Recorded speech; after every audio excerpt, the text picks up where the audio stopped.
સુદ ચોથનું નાનકડું એવું આપણું આયોજન. દર વર્ષે આપણે પાંચમનો પ્રોગ્રામ કરીએ, પણ આ વખતે ચોથનો પ્રોગ્રામ રાખ્યો, કારણ કે બીજા કોઈ સાધકોને પ્રસંગ હોવાથી આ કોઈ ફરજિયાત તિથિ નથી, એટલે એમાં ફેરફાર થઈ શકે.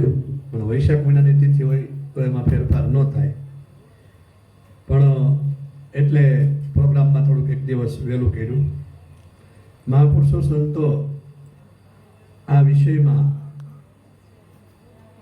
ઘણા આમાં નિપુણ થઈને નીકળ્યા. જેમ બાપભાઈએ વાણીના માધ્યમથી, સત્સંગના માધ્યમથી વાણીમાં સત્સંગ કરીને સમજાયું. ઘણા મહાપુરુષો સંતો આમાં આ ભક્તિ પદાર્થમાં આ લાઈનમાં ઓલા પર અવાજ ધીમો રાખો, અહીંયા ઠેઠ અવાજ આવે છે, અવાજ ધીમો રાખો ને. આ વિષયમાં મહાપુરુષો સંતો ઘણા આમાં નિપુણ થયા. ભક્તિ પદાર્થમાં, કોઈ જ્ઞાનમાં, કોઈ યોગમાં, કોઈ ધ્યાનમાં, કોઈ સેવામાં, કોઈ સમર્પણમાં, કોઈ ગુરુ વચનમાં, તો કોઈ શુદ્ધ સાક્ષીપણામાં. ઘણા આમાં મહાપુરુષો સંતો આ અધ્યાત્મ વિષયમાં બુદ્ધત્વને, મુક્તિને, મોક્ષને નિભાવમાં. પણ ભક્તિ પદાર્થ એક એવો પદાર્થ છે, એમાં તમે ગમે તે વિષયમાં જાઓ, ચાહે પ્રેમ લક્ષણમાં જાઓ, ચાહે નવધામાં જાઓ, ચાહે ધ્યાન યોગમાં જાઓ, કે ચાહે સાધનામાં જાઓ, કે પછી સેવામાં જાઓ, કે સમર્પણમાં જાઓ, એમાં તમારી કસોટી આવે ને આવે. પણ જો આપણે એ કસોટીમાંથી બહાર નીકળીએ, આપણે એ કસોટીમાંથી નિપુણ થઈ જઈએ, તો તમારો અને મારો આમાં બેડો પાર થાય છે. એવા આજનો આપણો પ્રસંગ નરસિંહ મહેતાની વાણી ઉપર લેવાનો છે. પણ નાનકડો એવો પ્રસંગ ઉપર આપણે વાત કરી. પછી આપણે નરસિંહ મહેતા જ્યારે જ્ઞાનને ઉપલબ્ધ છે, નરસિંહ મહેતાને જ્યારે ભીતરથી જ્યારે આત્મતત્વની જ્યારે અનુભૂતિ થઈ, એ વાતને લઈને આપણે વાણીના દોર ઉપર આગળ જઈશું. પણ એ પહેલા નાનકડો એવો પ્રસંગ આપણે કહીએ નરસિંહ મહેતાના જીવનનો, કે નરસિંહ મહેતાના પિતાનું શ્રાદ્ધ બાબતની નાનકડી એવી આપણે ચર્ચા કરીએ, અને પછી જે જ્ઞાનને ઉપલબ્ધ છે એની ઉપર આપણે વાણી વૈખરી ઉપર આપણે તત્વજ્ઞાનમાં આપણે આગળ ચર્ચા કરીએ. નરસિંહ મહેતાનું પિતાનું શ્રાદ્ધ દર વર્ષે એમના મોટા ભાઈઓનું કરતા, કારણ કે નરસિંહ મહેતા તો ભક્ત વત્સલ માણા. ખાવા માંગ્યું મળે તો મળે, નકર કાંઈ નહીં, મહેનત કરે કે ન કરે. પણ પોતે બ્રાહ્મણ પોતે હોવાથી નરસિંહ મહેતાને મળે કે ન મળે, ખાવા હોય કે ન હોય, પણ ભગવાન દામોદર, ભગવાન શ્રી કૃષ્ણની ભક્તિમાં અખાધ પ્રેમમાં એવા ડૂબી ગયેલા કે પોતાનું દેહની દશા ભૂલી, પોતાનું ભાન ભૂલી જતા. દર વર્ષે શ્રાદ્ધ પક્ષમાં જ્યારે એના મોટાભાઈ દર વર્ષે શ્રાદ્ધ કરતા, પણ આ વખતે એને એમ થયું કે મારે નરસૈયાને જઈને કહેવું છે કે નરસિંહ, પિતાજીનું શ્રાદ્ધ પણ તારે પણ કારક કરવું પડે. નરસિંહ પોતાના પક્ષવત્સલ ભાવમાં, પ્રેમમાં એટલા બધા ડૂબી ગયેલા, અને એ તો ભગવાનનું કીર્તન કરતા હતા. પણ એમના ઘરના ત્યાં હતા, અને નરસિંહના ભાઈ આવી કાઢવી અને કીધું કે આ નકરો એ કે પ્રેમ ભક્તિમાં ને નકરો કૃષ્ણ ભક્તિમાં નકરો એ કે રહે છે, આને કઈ પૂજે છે કે નહીં, સંસાર વ્યવહાર કેમ હોય, આ બધું કંઈક કરવું પડે કે દર વર્ષે પિતાનું શ્રાદ્ધ કરવું, કે આને કંઈ કરવાનું જ નહીં. આવું એમના મોટા ભાઈ બોલીને ગયા. પણ માણેક મેતી ને એમના ઘરના ને માણેકબા, એ માણેક મેતીને એ ઓછું લાગી આવ્યું, અને એને એમ થયું કે મોટા ભાઈ દર વર્ષે આવી કરવી, મોટાભાઈ આ દર વર્ષે શ્રાદ્ધ કરીને આ કહી ગયા છે, પણ હવે મોટાભાઈ તમે આજથી તમે શ્રાદ્ધ ન કરતા, એ શ્રાદ્ધ આ વખતે અમે કરશું. જેમ એ તમારા પિતા હતા એમ અમારા પિતા છે, એટલે અમે આ વખતે શ્રાદ્ધ કરશું. તમે કરો કે ન કરો, પણ આ વખતે અમે શ્રાદ્ધ પિતાનું કરશું, અને 5 માણાને જે કાંઈ હશે અમારા પાસે જે હશે એ અમે જમાડશું. હવે આવું માણેક મહેતીને બોલાઈ ગયું. નરસિંહ મહેતા તો પોતે એનામાં મસ્ત, એને ધ્યાનમાં અવાજ ઓછો કરો, પોતાના કરતાલ ને કીર્તનમાં લીન થઈ ગયેલા. એમાં જ્યારે એ પોતાની દેહ દશામાંથી, જ્યારે પોતાની જે ભીતરી અવસ્થામાંથી પોતાની દેહ દશામાં આવ્યા, અને આવીને જોયું તો એમણે કીધું કે મોટાભાઈ આવ્યા હતા, એવું લાગ્યું હતું કે હા મોટાભાઈ આવ્યા હતા ને કંઈક કહી ગયા હતા. પણ અવાજ ના ધીમો રાખો ને, કોણ બોલે છે? તો પણ તે કંઈક મોટા ભાઈ કંઈક ચર્ચા કરી હોય એવું મને સંભળાવું. તું કાંઈ બોલી નથી ને? કે ના, હું કાંઈ નથી બોલી, પણ મોટા ભાઈ દર વર્ષે આવી મોટા ભાઈ એમ કહે કે દર વર્ષે મારે શ્રાદ્ધ કરવું પડે છે, પણ જેવું એને લાગ્યું કે આને તો કંઈ કરવાનું કંઈ થતું જ નથી, નકરો કૃષ્ણ ભક્તિમાં લઈને રહેશે, તો તમે કાંઈક તો તમે કાંઈક કરો. તો મેં એને કહેવાય ગયું કે ભાઈ જેમ તમારા પિતા હતા અમારા પિતા છો, તો આ વખતે શ્રાદ્ધ અમે કરશું, 5 માણસને અમે જમાડશું, આવું મારે કહેવાય ગયું છે. હવે મારે કહેવાય ગયું છે એટલે પિતાજીનું શ્રાદ્ધ આપણે કરવું પડશે, પણ એ કે આપણી પાસે આવા કાંઈ દાન નથી. અને તે કીધું કે હા, પણ ગમે એ કાંઈ નહીં, તો આપણે ખાલી તમે, હું અને બીજા એક દીક્ષિત ગોર અને આપણે ગુરુ મહારાજ અને આપણે ગુરુ મહારાજના ઘરેથી 2-5 જણા થઈને આપણે પિતાજીનું શ્રાદ્ધ કરી નાખશું. આમ નિર્ણય કર્યો, પણ આપણી પાસે કાંઈ છે નહીં. 3 દિવસથી હજી આપણે કાંઈ કશું ખાવાનું નથી, ધાન નથી પાડ્યું, અને તું એમ કીધું કે પિતાજીનું શ્રાદ્ધ આજ કરવાનું છે, તો એ કેમ મેળ આવે? પછી કીધું મહેતાજી, મારી પાસે કે ઘણા સમયથી એક સોનાની કે વાળી છે, એ મેં હતાડેલી રાખી હતી, અને આ સોનાની વાળી છે બધી કેવી અમથી પતલી એવી સોનાની વાળી એમને આપી કે હાલ્યો આ વેચાવો, અને આનું જે કાંઈ હોય એ તમે આપણે એનું શ્રાદ્ધ કરશું ને 5 માણસને આપણે જમાડશું. આવું કરી કારવી જ્યારે કીધું ત્યારે નરસિંહ મહેતા પોતાનું માન રાખવા, માણેક મહેતાનું માન રાખવા, પિતાજીનું શ્રાદ્ધ કરવા માટે નરસિંહ મહેતા સોનાની વાળી વેચી કાઢવી, જે કાંઈ કાચો સીધો લાવવાનું હતું એ બધું લાવ્યા. પણ સોનાની વાળી જે એટલી પતલી હતી એટલે એનો બહુ આવે એમ બહુ બીજું એમ નહોતું, પણ બધું આવ્યું, પણ એ ઘી એક રહી ગયું. હવે ઘી ન હોય ને શ્રાદ્ધ કેમ થાય? એટલે ઘી એક રહી ગયું. પણ નરસિંહ મહેતાને એમ થયું કે ભાઈ કાંઈ નહીં, હવે કહેવાય ગયું છે ને હવે આપણે આમંત્રણ દેવાઈ ગયું છે. આમંત્રણ દેવાઈ ગયા, દીક્ષિત ગોરને આમંત્રણ આપ્યું, ગુરુ મહારાજ પાસે આમંત્રણ દેવાઈ ગયા, અને આમંત્રણ તો દેવા ગયા, પણ દીક્ષિત ગોરે કીધું કે અરે મહેતા, તમે એ કે પિતાજીનું શ્રાદ્ધ કરતા હો તો કાંઈ વાંધો નહીં, પિતાજીનું શ્રાદ્ધ કરતા હો તો અમે એ કે આવી. એને તરત બાવડું પકડી ને લઈ ગયા ચોકમાં, નાગરીનાથમાં, અને કીધું સાંભળો. બધા કે હું? એ કે મહેતાજી આજે એના પિતાજીનું શ્રાદ્ધ કરે છે ને આપણને બધાને એ કે આમંત્રણ આપ્યું. લે, હવે અહીંયા ખાલી 5 જણાની વાત હતી. આપણે કેમ બાપુને તમે એક આમંત્રણ આપો ને બાપુ કે મારી એમાં 20-25 શિષ્ય આવશે, બાપુને જમાડવાની ફર માંડ કરતા હોય, ત્યાં બાપુ પાછા 20-25 લે. એમ બાપુ હોય ને એ વાંહે 20-25 લેતા હોય, બાપુએ બધાને આમંત્રણ આપ્યું. તો કે મહેતાજી જમાડતા હોય ને તુલસીના પત્ર ઉપર ખાલી એક કણકો રહે એટલું ખાલી એ કે જમાડે ને તોય મહેતાજીનું અમારે જમવું છે, બસ બીજું કાંઈ નહીં, અમે બધા પધારશું. અને નરસિંહ મહેતાને બાવડું પકડી ગયું, જો મહેતા આ બધાય આવવાના છે, તારે શું કરવાનું છે? કાંઈ વાંધો નહીં કે આવો. હવે અહીંયા ખાલી 5 જણાનું ભોજન થાય એટલી ખાલી વ્યવસ્થા, એમાંય ખાલી ઘી નહીં. અને નરસિંહ મહેતાને એમ છે જે સર્જુ હશે એ સારું મારો હરિકૃષ્ણ કરશે એમ કરીને બજારમાં નીકળી ગયા. બજારમાં ગયા, પણ એ કહેવાય ઘીના પૈસા ઉધાર રાખશું, ઘી ક્યાંક લેવા ગયા, પાણીને ગયા નહીં કે મને ઘી આપો. તપેલીમાં ઘી જોખ્યું, પણ જોખ્યા પછી કીધું કે પૈસા છે નહીં, પૈસા એ કે મારા થાય દાદા છે. અરે મહેતાજી, તમારી પાસે પૈસા ન હોય એવું થોડું હોય, ને તમારી પાસે અમારે લેવાય થોડું, એમ કરી કાઢી. પણ એક છે એ કે આ ઘી એ કે અમારે દેવાઈ ગયેલું છે, અને આ ઘી તો એ કે મારે તમને ભૂલમાં દેવાઈ ગયું છે, એમ કરી કાઢવી. પાછું એ ઘી નાખી દીધું. નરસિંહ મહેતા સમજી ગયા, પણ કે કાંઈ વાંધો નહીં, તમારે દેવાઈ ગયું હોય, તમારો ઓર્ડર આવી ગયો હોય, શ્રાદ્ધ છે એટલે ઓર્ડર આવી ગયો હોય, પણ તમને ભૂલાઈ ગયું હોય કાંઈ વાંધો. બીજી દુકાને ગયા, બીજી દુકાને જઈ કાંઈ ત્યાં કીધું ઘી છે, તો કે હા ઘી આપો, તપેલી ભરી, પણ પૈસા છે ને. અરે નરસિંહ એ કે મહેતાજી આમાં તો એ કે મારે તમને આ ઘી દેવાય નહીં, તમારે શ્રાદ્ધમાં નાખવાનું છે, એમાં બ્રહ્મદેવ એની પૂજા કરે, પણ આ ઘીમાં એ કે હાજે એ કે ઉંદર પડીને મરી ગયો હતો, એટલે હવે આ તમને દેવાનું. પાછું ઘી લઈ લીધું, પાછું ઘી આમ કરી કાઢીને બધું આમ અંગૂઠા તેમ નીપોઈ નહીં, નીસોઈ કાઢવીને પછી પાછું બાકીનું ત્યાં આમ લગે દાઢીને મૂછે. પહેલાં ઓલા આપણે ભાભલા ન બધાય ઘી તમક દાઢી મૂછ કરતા, એવી કરી નાખી. નરસિંહ મહેતા એમ કરતા આગળ ગયા. એક જૈન વાણીઓ નરસિંહ મહેતાનો ચાહક, નરસિંહ મહેતાને બહુ માને. નરસિંહ મહેતા એના છેલ્લી દુકાન, બપોરનો સમય થઈ ગયો, અહીંયા નાગરીનાથ બધી જમવા આવી, અને બપોરનો સમય થવા આવ્યો, અને આ હજી ઘી લઈને આવ્યા નહીં. એટલે ત્યાં જઈને ગયા, એટલે કીધું આવો મહેતાજી. પણ એ કે એક વાત છે, હું તમને ઘી આપું, પણ તમારે એ કે ભગવાનના ભજન ગાવા પડે. અરે ભગવાનનું ભજનનું નામ સાંભળ્યું, અને નરસિંહ મહેતા તો કરતા લઈને મંડાઈ પડ્યા, એવા મંડાઈ પડ્યા નરસિંહ મહેતાના. પછી તો કે એક હજી ગાવ, એક પાવડું, એક હજી ગાવ, 2 પાવડું, એમ કરતા કરતા અને અહીંયા તો ભાઈ આખી નાગરી નાત આવી ગઈ. બપોરનો સમય થઈ ગયો, 12 વાગી ગયા. 12 ની જગ્યાએ 1 થયો, 1 ની જગ્યાએ 2 વાગી ગયા. પણ અહીંયા કાંઈ પતો નહીં. અને પછી હવે કરવું શું? અને નરસિંહ મહેતા એના વજનમાં લીન થઈ ગયા. અને અહીંયા વાણીઓ એને એક પાવડો આપતી ગયો.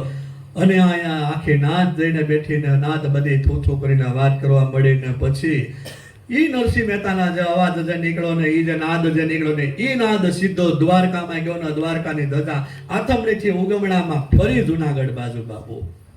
જુનાગઢ બાજુ આથમણીથી ઉગમણામાં ઈ તરત દશા ફરી. અને ભગવાન શ્રી કૃષ્ણ હરિ કીધું લક્ષ્મી માતાને કે હાલો મારે તૈયાર થવું છે, મારે જુનાગઢ જવું છે. કે પણ કેમ? ઈ કે રૂકમણી કે કેમ? એ કે મારા એ કે ભગતની ભીડ પાંગવા આવવું પડશે. અને પછી ભગવાન શ્રી કૃષ્ણ આવ્યા અને દ્વારકામાં આવી કાઢવી. અને ભગવાન પોતે નરસિંહ મહેતાનું રૂપ લઈ અને આવ્યા. અને અહીંયા નરસિંહ એનામાં લઈને અને નરસિંહ મહેતાનું રૂપ લઈને તપેલી લઈ કાઢ્યું. સીધા નરસિંહ મહેતાના ઘરે આવ્યા. અને માણેક મહેતી ખીજાણી કાંઈ તમારું તો બધું આવું જ હોય ને બપોરનું ટાણું થઈ ગયું ને કેમ થઈ ગયું. આ મહેતી બહુ બધાને કીધા, ધ્યાન રાખવું. મથુરદાસને વધારે અનુભવ એટલે એની ઉપરથી બોલવું પડે. એટલે જેમ તેમ બોલવા માંડ્યા. ભગવાનને ખબર કે આ બિચારી ભૂખ આને આંટો વાટી ગઈ છે અને અહીંયા માણસો બેઠું છે. એમ ગયા પણ કે હવે તમે લાવા એ તો વાંધો નહીં, પણ આપણે આમાં ગોર મહારાજ નથી. ગોર મહારાજને તેડી આવો આવો ગુરુ મહારાજને. ભગવાન ગયા ગુરુ મહારાજમાં. ગુરુ મહારાજની પાસે ગયા. ગુરુ મહારાજ મેળીએ બેઠા હતા. નરસિંહ મહેતાને બળી ગયો ફાટેલા તૂટેલા કપડા. એટલે એનો દીકરાનું નામ સારંગ. કે સારંગ ઓલો મેં તો આવે છે કે ડેલો બંધ કર, ડેલો બંધ કર. એણે એનો ડેલો બંધ નતો કર્યો, પણ એનો જન્મ મરણનો ભેદનો જે જન્મ મરણનો ભેદ જે જાણવાનો હતો ને એનો એને ડેલો બંધ કરી નાખ્યો. એ જાણી ન શીખ્યો, કારણ કે જ્યારે જ્યારે પરમાત્મા આવવાનો થાય અને એને તમે ઓળખી ન એકતો હોય ને તો એ તમારો ડેલો બંધ નથી થયો, જન્મ મરણનો ડેલો બંધ થયો. સારંગે ડેલો બંધ કરી દીધો. નરસિંહ મહેતાએ આવી ભગવાનના રૂપ, ભગવાન નરસિંહ મહેતાના રૂપમાં આવીને કીધું ગુરુ મહારાજ મારા પિતાનું શ્રાદ્ધ છે, તમે આવો. તારા ઘરે એ કે હું ન આવું, તું આવી કે ખોટો છો, તું નીકળો ભગવાનની ભક્તિમાં લઈને રે. તારે મારે હું મારે કેટલાય જજમાનો છે અને તું મને હું આપ્યું કે ગમે એમ હોય પણ તમે આવો એમ. પણ એમ ના પાડી. લખી દીધું સારંગ કે પત્ર કાઢ, સાહિત્ય લખ, હું આજથી એનો ગુરુ નહીં અને નરસિંહ મારો શિષ્ય નહીં, મારો જજમાન નહીં. આલા આ ચિઠ્ઠી થાય કે વિવાદા.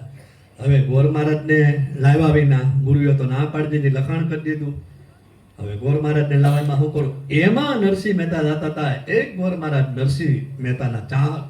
નરસિંહ મહેતાને બહુ માને, બિચારો હાવ ભોળો માણસ, કોઈની કાંઈ મંત્ર ઝાપકા આવડે નહીં, મંત્ર બંત્ર આવડે નહીં. પણ એ ગોર મહારાજ નરસિંહ મહેતાના બાળકા. નરસિંહ મહેતાને એમ થયું એ લાવીને આમને કહું, આપણે તો ગોર મહારાજનો કામ છે ને 2-3 મંત્ર ભણી દે એટલે ઓ હરેડી થઈ જાય. એટલે કીધું કે આવો આવો નરસિંહ મહેતા, તમે ક્યારે? બિચારો ખેડૂત માણસ, ગરીબ માણસ, ગરીબ બ્રાહ્મણ. કે તારે મારા પિતાનું શ્રાદ્ધ કરવાનું છે, પણ કે મને એ કે કાંઈ મંત્ર નથી આવડતા, કાંઈ નહીં. કાંઈ વાંધો નહીં, તમ તારે તમારે આવી કાઢીને ખાલી બેહવાનું છે, તમે પાટે બેહો એટલે તમારે એ કે મંત્ર જેવા 2-5 બોલી નાખો એટલે બધું રેડી. આમ બધી કાઢીને બ્રાહ્મણને લઈ ગયા, નવરાવા ધોરાવ્યા, નાહી ધોઈને તૈયાર થયા અને આવ્યા. એટલે પછી તો ભાઈ આખો ભંડારમાં ભગવાને કીધું નરસિંહ મહેતાના રૂપમાં કે મહેતી ઓલા રૂમમાં જાવ ને હોનાનો પાટલો છે. અરે હવે અહીંયા કે લાકડાનો પાટલો નથી, હોનાનો પાટલો. આનું સટકી ગયું લાગે, જેમ મથુરદાસનું બપોરે સટકી ગયું હતું યાર. આ ભક્તોનું સટકી જ જાય, કાંઈ નક્કી નહીં. એટલે ભગવાનને સટકાવવું પડે, કારણ કે જેવું પાત્ર હોય એવું સટકાવવું પડે ને. અને કીધું છે, ઓર્ડર આપ્યો પછી તો શું કરી? કિશનદાસ બાપુ પધારે ને નો માને એવું બને. એટલે એને એમ શું કીધું, ત્યાં જઈને જોયું ત્યાં તો હોનાના પાટલા. હોનાનો પાટલો લઈને આવી ગઈ. હા માણું કેમ છે, પણ કઈ વિચારવાનો સમય નતો. 2 વાગી ગયા હતા, માણસો બધા બેસી ગયા હતા, નાત આખી આવી ગઈ હતી. સોનાના પાટલા બેહાડી અને નવરાઈ ધોરાઈ જમી બની ધારણ કરીને એ ભાઈ ખેસ બેસ કરી કાઢીને પછી ભગવાને કીધું મળો બોલવા જે કાંઈ વિધિ થાય. પણ એ કે મને કાંઈ આવડતું, તું બોલવા મને ભાઈ.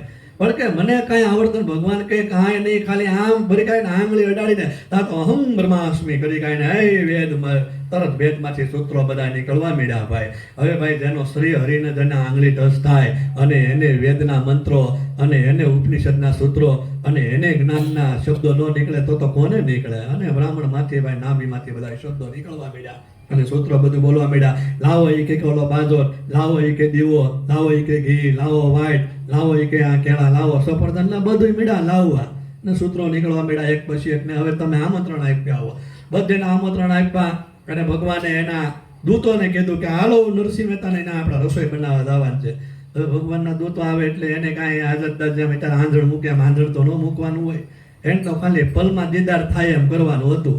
અને બધાએ વેશભૂષામાં આવ્યા અને એ બધી રસોઈ બનાવવાની તૈયાર કરી દીધી. મીઠા મીઠા પકવાનો થવા મળ્યા ને એ પકવાનની સુગંધ સીધી ગુરુ જ્યાં મેળીએ બેઠા હતા ત્યાં એ ઘરે ગઈ કે આવા મીઠા પકવાન કે ક્યાં બને છે.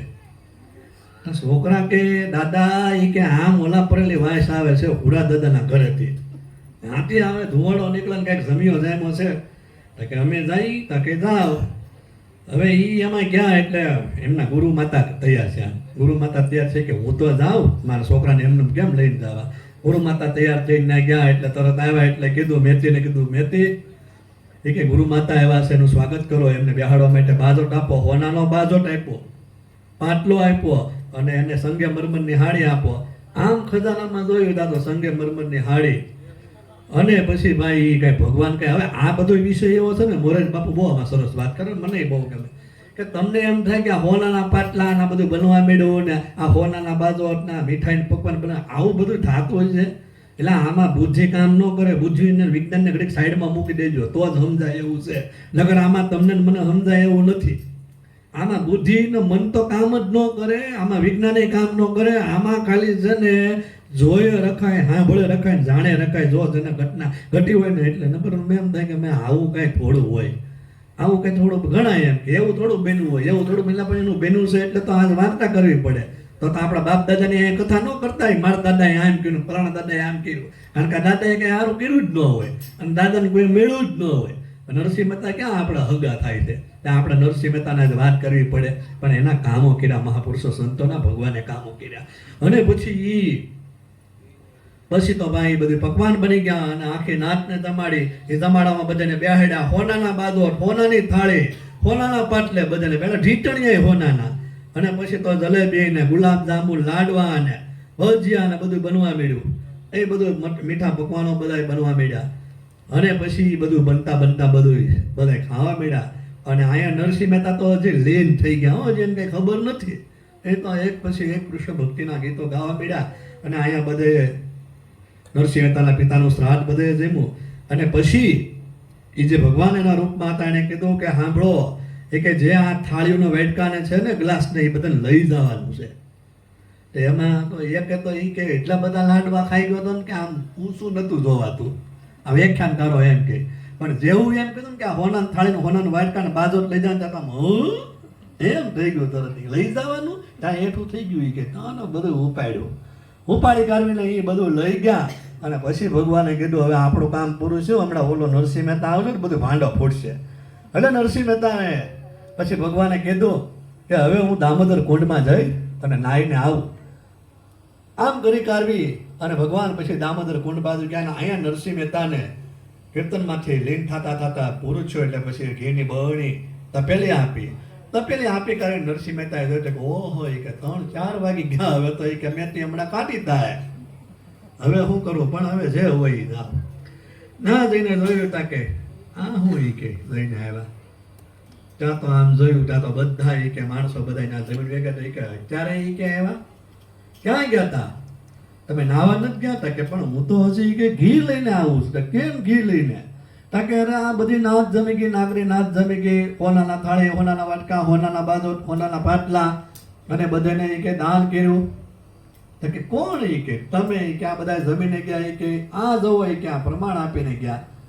અને નરસિંહ મહેતાને તરત એમ કીધું, હાથમાલી તપેલી પડી ગઈ અને હાથમાલી આવડાને તાર કીધું છે કાંઈ એને કીધું તું મેથી કીધું જ હોય ને. એ કે તમે એ કે આવું બધું તમારું તો આવું જ હોય. એ કે તમે આવો તમે કીધું. એ કે હું એ કે કીધું. એ કે બહુ કીધું. અને નરસિંહ મહેતાના આંખમાં ક્યાંય ગયા? એ કે નાવા ક્યાંય ગયા હતા કે દામોદરમાં. સીધી નાથી દોડ મૂકી દામોદરમાં. આખી નાગરીનાથને જમાડી અને મને ભૂખ્યો રાખી ગયો. એ કે આખી નાગરીનાથને એ કે જમાડી દીધી અને તારા ભગતને તું ભૂખ્યો રાખીને વી ગયો. અને પછી કેદારો ગાયો હોય આરાધ કર્યો. એણે આરાધ કર્યો. અને પછી નરસિંહ મહેતાને જે વાણી ફૂટી થઈ ત્યારે નરસિંહ મહેતાને 4-5 વાણી ફૂટી. ચા લગી આત્મતત્વ ચિહ્નોની, ચા લગી સાધના સર્વ જૂઠી. આ મનુષ્ય